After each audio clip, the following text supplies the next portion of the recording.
All right, so we are looking at 2021 AP Calc AB FRQ number 1 right here. This is a classic chart problem, although it does use some weird units, but we'll get to that in just a moment. So this problem is about the density of a bacteria population in a circular petri dish.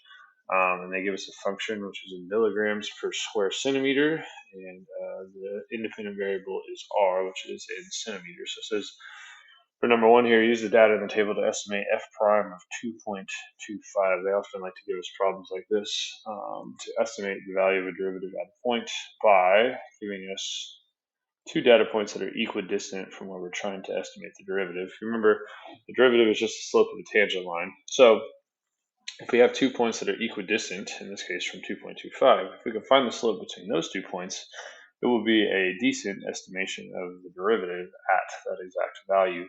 So for us, they give us a point at 2.5 and a point at 2. So I'm going to start by finding the slope between those 2 points. I'm going to take the y values and subtract them, and then I'll take the x values, which in this case is r, subtract them. That gives me 4 divided by 0.5. And 4 divided by half is 8. Okay, so I get 8 right here. However, just writing that's not going to be quite enough because it does say to use correct units. So make a note here. Here's where the units are a little bit weird. It tells us that the f of r is in milligrams per centimeter squared, or square centimeter. And then they tell us that r is in centimeters. Okay? So when we're done, if we take milligrams per centimeter squared and divide it by centimeters, when we're finished, we'll get milligrams per centimeter cubed. Okay. So if we want to interpret this answer within the context of the problem, we might say something like when r equals 2.25 centimeters, we could say f of r is changing at approximately, we'll say approximately 8 milligrams per centimeter cubed. Okay, or we could say the rate of change of f of r is approximately 8 milligrams per centimeter cubed. Okay, so there's our first one. All right, letter B says the total mass in milligrams of bacteria in the petri dish is given by the integral expression 2 pi, and they give an integral from 0 to 4 of, and this is a little weird here, but they say r times f of r dr. And want us to approximate the value of this using a right Riemann sum with the 4 subintervals indicated by the data in the table. So this is a pretty normal problem on these types of charts where they asked us to do a right Riemann sum. Where they threw a little bit of a twist in on this one is by putting r inside of the integral as well. However, that's okay. What we're going to do for this is every time that we calculate a Riemann sum, we have dr is going to be basically the base of our rectangle. F of r is going to be the height of our rectangle, and then r is just going to be whatever the r value is for where we find the height of our rectangle. So we're going to make sure that we take that into account as we go. I'm going to zoom out a little bit here so I can see all the data in the table. So if I'm going to create rectangles here, I'm going to create one rectangle from 0 to 1, another one from 1 to 2, another one from 2 to 2.5, and another one from 2.5 to 4. So if we're going to estimate that integral, I'm going to start it out here by saying, well, this is 2 pi times, and now I'm going to start doing all of this on the inside. And when we're finished, we'll talk about why the final units here actually do make sense for this problem. But for this first one, I'm going to use a base of from 0 to 1. That's a base of 1. Okay, I'm going to use the height at the right endpoint. The height at the right endpoint is 2. Then I'm going to use the r value at that right endpoint, and that right endpoint has an r value of 1. Okay, so there's my first rectangle. Plus my second rectangle from 1 to 2, that's a base of 1 again. Okay, the right endpoint is 2, so the height there is 6, and the value of r at that right endpoint is 2. And next rectangle from 2 to 2.5, that's a base of 0.5. Okay, the height at the right endpoint is 10, and the r value at that endpoint is 2.5. Okay, and then last but not least, from 2.5 to 4, for my last rectangle, it's a base of 1.5.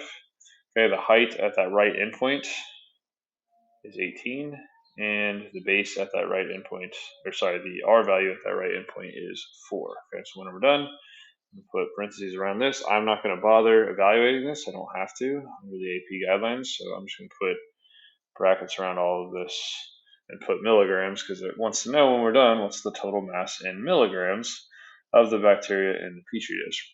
So they tell me that the unit should be in milligrams. And just a quick note, you wouldn't necessarily have to do this, but when you look at the integral they had us do, that they had us approximate, you might wonder, well, why is the final answer here in milligrams? Well, if you just do some analysis of the units here, R, according to the chart, is in centimeters.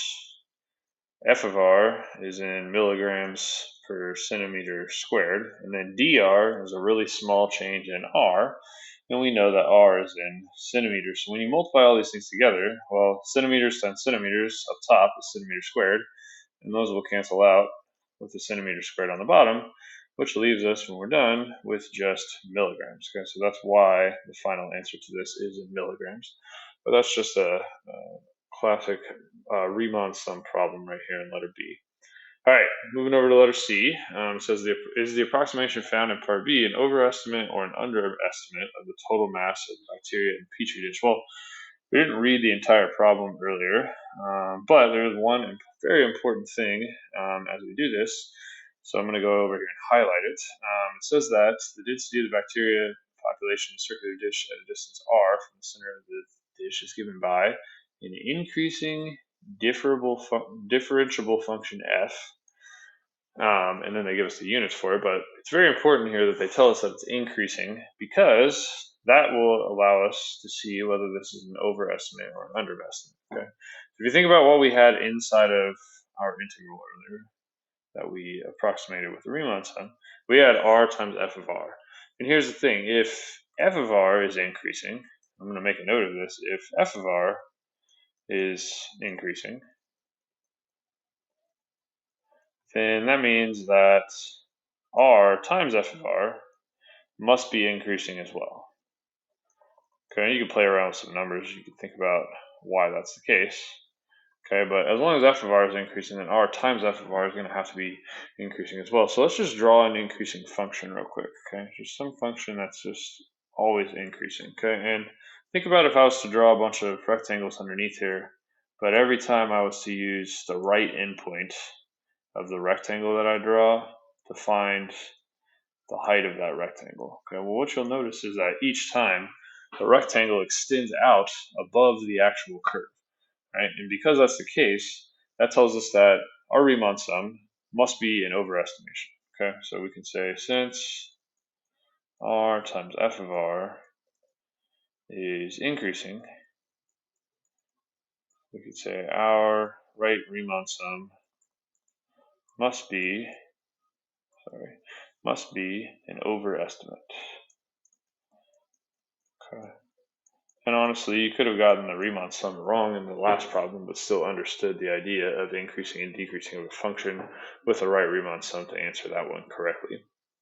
All right, last but not least, we've got the density of a bacteria in a petri dish from 1 to 4 is modeled by the function g defined by, and they give me some crazy function for g. It wants to know for what value of k from 1 to 4 is g of k equal to the average value of g of r on the interval from 1 to 4. Okay, so it doesn't even look like we're going to need the chart for this problem. This is pretty much completely unrelated. But I do want to start out here at the end where it talks about the average value of g of r on the interval from 1 to 4.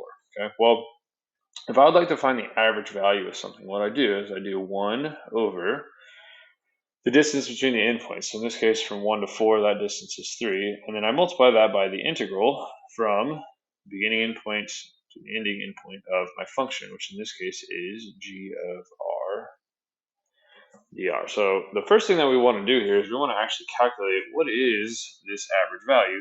And then what the question is actually telling us to figure out is it wants to know when is g of k, or we could just for now think about it as g of r, when is the actual function equal to this average value. So we're really trying to figure out when is this average value equal to the actual function g of r, although they want us to find the specific value here, so they call this g of k.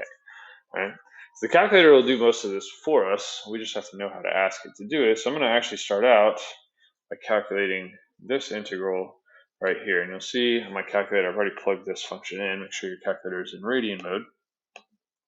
Well, let's start out and let's see if we can do that. So this is going to be 1/3 times, set up an integral here, So math 9, so the integral from 1 to 4 of, and I have stored this function in y1, right?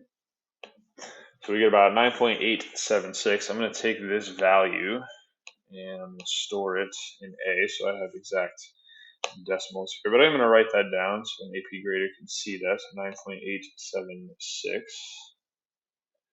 Okay, and then what I'd like to do is I want to see when is this equal to g of k. So basically what I'm going to do here is graph the 9.876 and graph the function. I'm going to see where they cross. So I'm going to come over here. I've already got the function plugged in. I'm going to plug in a, so that's where we've stored that value. And then when I graph these, I'll see that these actually cross in a couple points, but I care about where they cross between 1 and 4. So I am going to calculate the intersection between these two functions, but I want to make sure that I center my intersection pretty close to this crossing point here. So here's from my first curve, here's from my second curve. And I'll ask the calculator here to evaluate it for me, and I get when I'm finished about 2.497. So that means k is equal to 2.497. Okay, so not too bad of a question right there, as long as you understand average value and how to do some of the functions on the calculator here. And that concludes the first problem of the 2021 AP FRQ.